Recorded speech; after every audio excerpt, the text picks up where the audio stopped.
بسم الله الرحمن الرحيم والصلاة والسلام على أشرف المرسلين. Salam alaikum. Bonjour tout le monde. Aujourd'hui, on va voir ensemble un autre exercice du module théorie de signal pour l'essence de S4. Ce sont des exercices révision l'examen.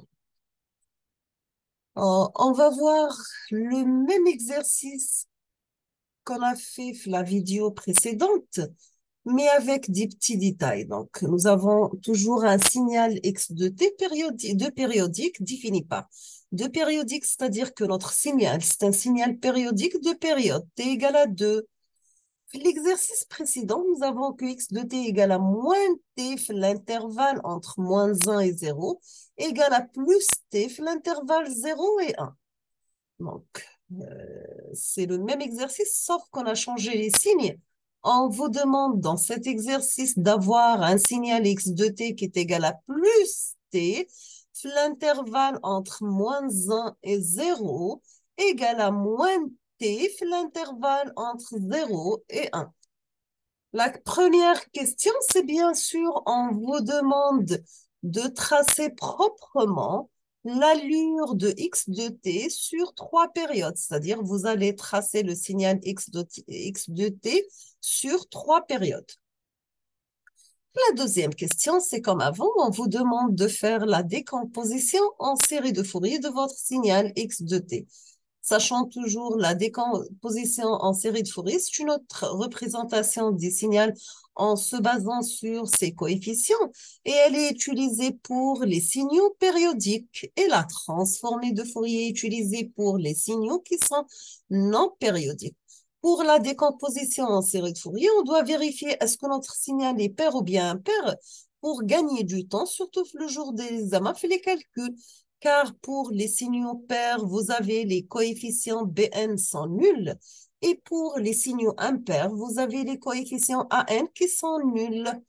Maintenant, pour la décomposition en série de Fourier, vous devez mettre votre signal x de t, la forme à 0, plus une somme des coefficients An multipliés par cosinus n oméga t, et plus la somme des coefficients Bn par sinus n oméga t.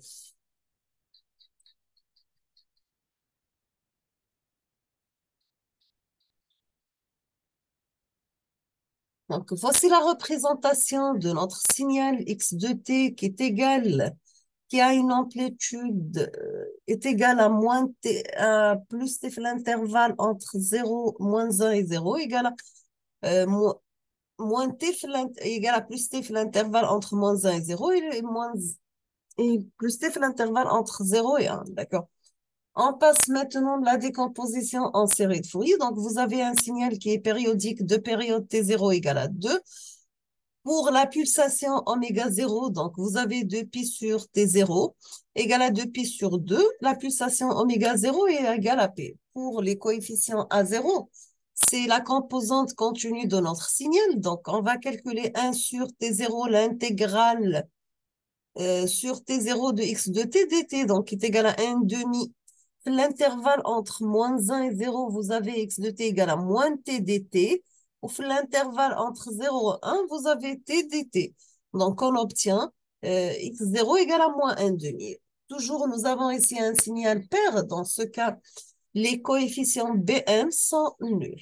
On passe au calcul des coefficients AN. Donc, on doit passer par la formule suivante, c'est 2 sur T0, l'intégrale sur T0 de x de t par cosinus n oméga 0 dt. On va remplacer x de t par sa valeur et oméga 0 par sa valeur. Donc, on obtient un intégral entre moins 1 et 0 de t par cosinus 1 pt dt. Plus deuxième partie du signal, nous avons l'intervalle entre 0 et 1, nous avons x de t égale à moins t par cosinus n pt dt.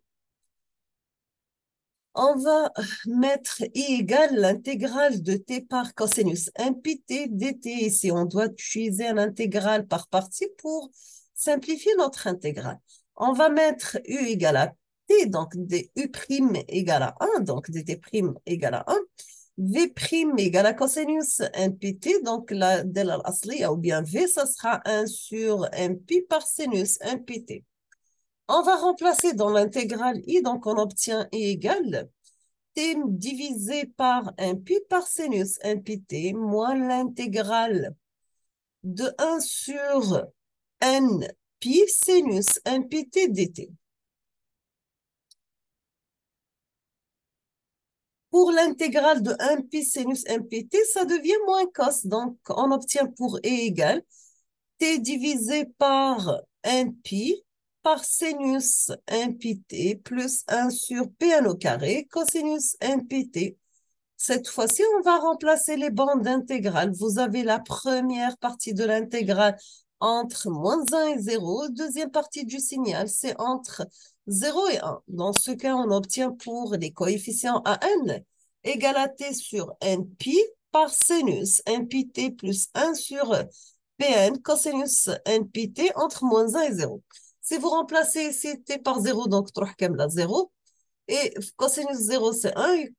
Non, donc la même chose ici. Donc, vous avez moins t sur np par sinus npt plus 1 sur p par n, le tout au carré, cosinus npt entre 0 et 1. Donc, في 1, ça ne cause pas de problème. 0, donc, تروح هذه كاملة 0. Donc, تبقى غير بتاع الكوس.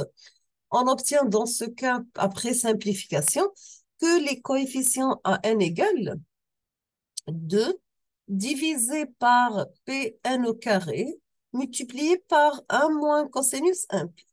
On va discuter suivant la valeur de n. Est-ce que la valeur de n, elle est impaire ou bien impaire? Si vous avez n pair, dans ce cas, n égale à 2k, vous avez cosinus 1 pi égale à 1, donc vous aurez 1 moins 1, c'est 0. Donc, les coefficients à n égale à 0.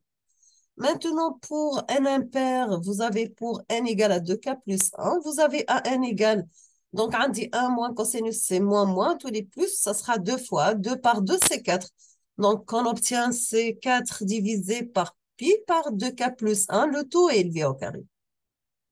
Maintenant, si vous remplacez k par 0, vous avez n égale à 1. Et à la fin, on peut mettre la décomposition en série de Fourier de notre signal x de t, mais la forme A0 qui est égale moins 1 demi, plus la somme des coefficients AN par cosinus n oméga t, oméga égale à pi, donc ça sera moins n demi, plus la somme de k varie de 0 à plus l'infini, de 4 divisé par pi par 2k plus 1, le tout élevé au carré, cosinus de k plus 1 par pi par t.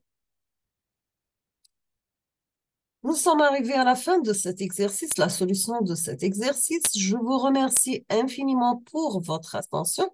Comme toujours, n'hésitez pas si vous avez des questions. Et à la prochaine vidéo, Inch'Allah, on va voir ensemble un autre exercice avec solution, toujours la décomposition en série de Fourier. Je vous remercie, je vous souhaite bon courage, bonne chance, beaucoup de succès et à la prochaine. Merci beaucoup.